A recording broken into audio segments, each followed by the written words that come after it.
1976년 3월 10일 웨스트버지니아에서 태어난 크리스타 게이 파이크는 태어난 순간부터 고난의 연속인 삶을 살게 됩니다. 부모님은 그녀를 돌보지 않았고 엄마는 일명 파티걸로 술과 나쁜 약들을 하며 시간을 보냈으며 아빠는 양육에 관심이 없었죠. 그 집은 늘 더러웠고 키우는 개의 대소변이 치워지지 않아 깨끗한 곳이 없었습니다. 한날은 베이비시터가 크리스타를 돌보고 있었는데 심한 발작을 일으켜 병원으로 데려갑니다.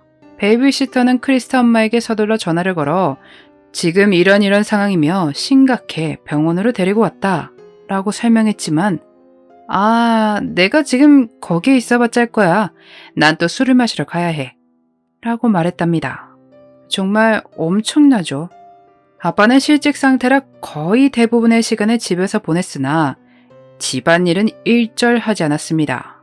크리스타의 부모는 그녀가 2살일 때 이혼을 하고 그녀는 두 집을 왔다 갔다 하며 지내게 됩니다. 그렇게 아빠 집에서 머물 때 아빠는 폭력을 행사했습니다. 결국 그녀를 돌본 사람은 할머니였는데 외가 쪽으로 보냈을 땐 그것도 역시나 마찬가지였습니다. 외할머니도 술을 무척 좋아하는 사람에다가 크리스타를 눈의 가시처럼 여겼던 모양입니다. 결국 아빠 쪽 친할머니에게 맡겨지게 되는데 그녀는 정말 다정한 사람다운 모습을 배울 수 있는 사람이었습니다. 그런데 그녀의 남자친구는 최악의 인간이었죠. 할머니가 집을 비우는 일이 생기면 말은 못하지만 어떤 범죄가 일어났는지 아실 거라 믿습니다. 나중에 사실이 발각되며 할머니는 그를 내쫓았습니다. 그래도 할머니가 돌봐주며 나름 평범한 삶을 살아갔는데 그녀에게 너무나 큰 존재였던 할머니가 크리스타가 12살 때 돌아가시며 크리스타는 어머니에게 돌아가게 됐고 엉망인 삶이 다시 시작됩니다. 크리스타가 자랐기 때문에 엄마는 이전보다 그녀에 대해 신경을 덜 써도 됐고 그녀의 아버지는 다른 가정이 있었기에 크리스타를 원하지 않았습니다. 어디에서도 정붙일 곳이 없었죠. 이런 환경 속에서 크리스타는 자신도 스스로를 감당할 수 없었고 술과 약 등에 손을 대기 시작합니다. 나쁜 일은 여전히 멈추지 않았습니다. 엄마는 남자친구들이 수시로 바뀌었는데 그 중엔 최악의 사람들이 있었죠. 이 사실을 엄마에게 털어놓지만 이번에도 역시 믿지 않았습니다. 그런 삶을 살다 보니 얼마나 학교를 제대로 다니고 그랬겠습니까? 겨우 고등학교를 중퇴하고 도둑질을 해 체포되는 일까지 발생합니다. 그 죄로 1개월간 소년원에 수감이 되는데 석방된 후에 정부에서 운영하는 직업훈련학교에 합류하여 간호기술을 훈련받습니다. 학교도 기숙사도 정글 같은 곳이었죠.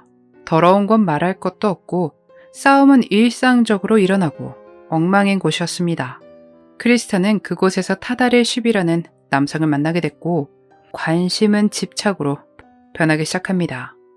타다릴은 엄마와 함께 살았는데 9학년 때 학교를 중퇴하며 갱에 연루됩니다.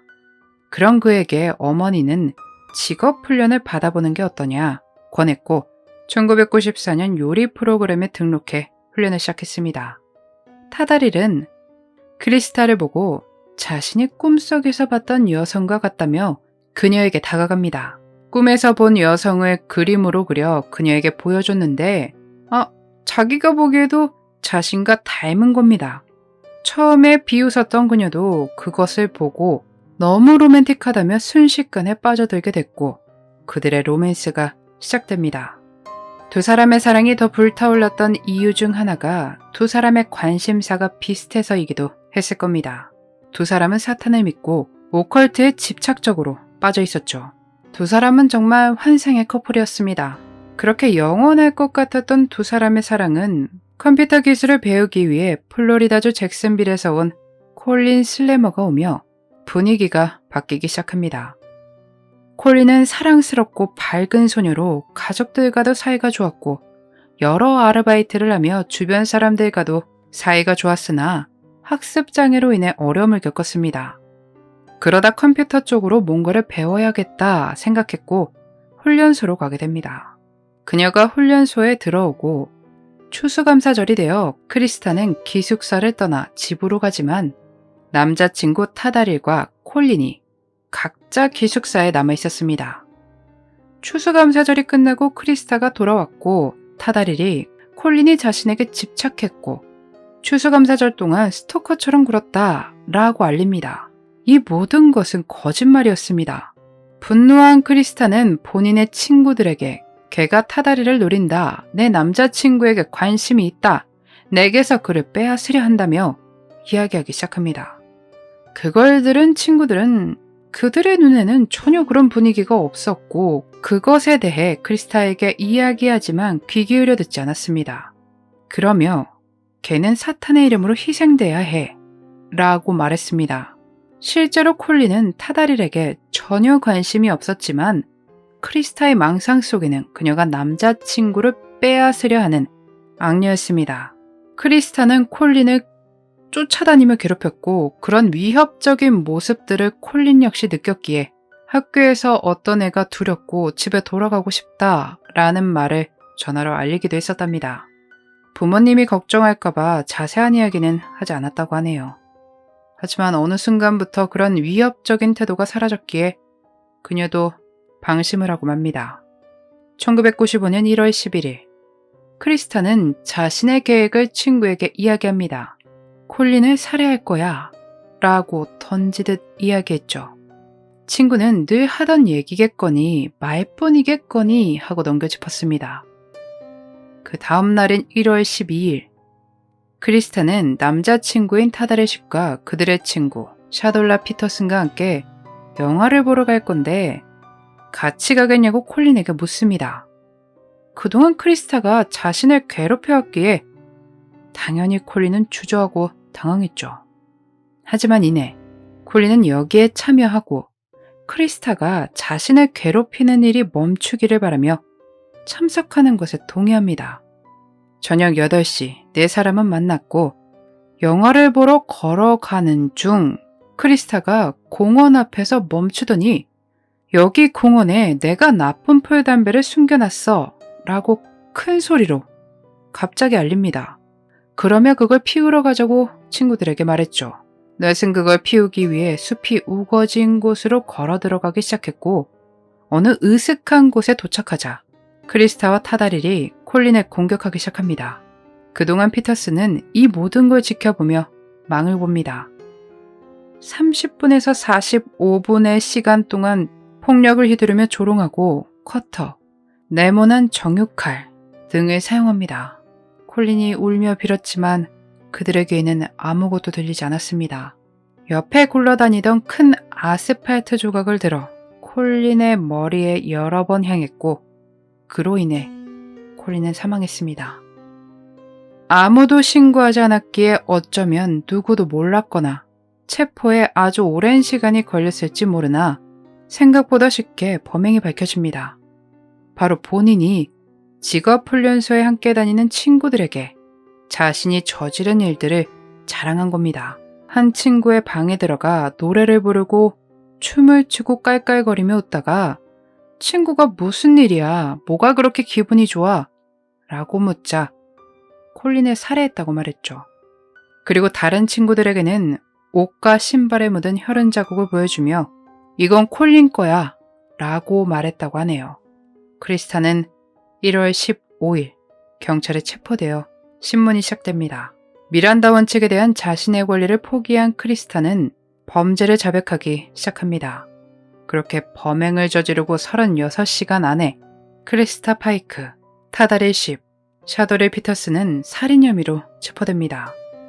크리스타의 변호를 맡은 변호사는 그녀의 가정환경에 대해 이야기하며 정신적 능력 저하로 인한 일이다 라며 주장을 하지만 받아들여지지 않았습니다. 크리스타의 정신 감정을 한 박사는 그녀에게서 매우 심각한 경계선 성격 장애, 나쁜 풀 담배 의존성, 우울증 등을 앓고 있긴 하지만 뇌 손상이나 광기는 없다고 증언했습니다.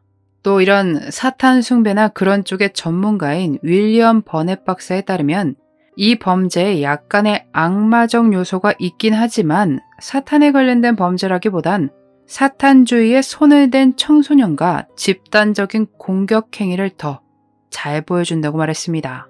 최종적으로 당시 미성년자였던 타다리숩은 25년 후에 가석방 가능성 있는 종신형을, 샤돌라 피터스는 증언을 대가로 집행유예 선고를 받습니다.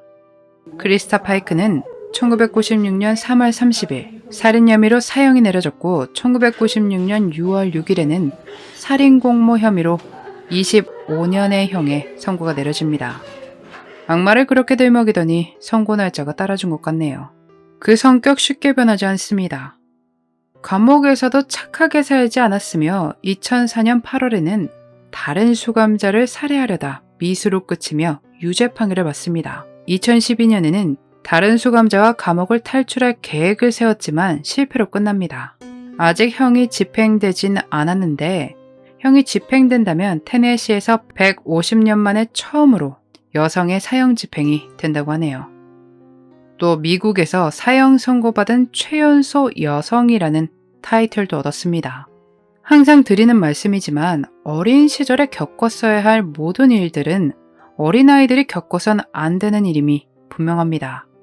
하지만 그렇다고 해서 그것이 변명이 될 순 없습니다. 그로 인해 벌을 받지 않는다면 피해자가 너무 가엾습니다. 오늘 사건은 사람이 얼마나 악해질 수 있나를 보여줬던 사건이 아닌가 싶습니다. 악마도 울고 갈 정도의 행태를 보여줬던 크리스타. 조사 내내 입이 다물어지지 않았죠. 그녀는 조금의 죄책감도 없어 보였는데 실제로 그녀는 자신의 사형이 걷어지고 종신형이 내려지길 희망하며 항소를 했었습니다. 자신은 예전에 그 사람이 아니며 변했다고 말이죠. 어처구니없고 화가 나죠. 콜린의 어머니는 희망하고 있습니다. 자신이 살아있는 동안 크리스타의 사형 집행이 되어 그녀의 마지막을 보고 싶다고 말입니다. 여러분은 오늘 사건 어떻게 보셨나요? 여러분의 소중한 의견 댓글로 남겨주세요. 앞으로의 삶을 위해 기술을 배우려 직업훈련소에 갔을 뿐인데 인간도 아닌 사람들 때문에 꽃같은 나이에 생을 마감해야 했던 콜린. 그녀가 끔찍했던 기억은 모두 잊고 지금은 편히 쉬기를 바랍니다. 그날의 미스터리 오키누TV였습니다.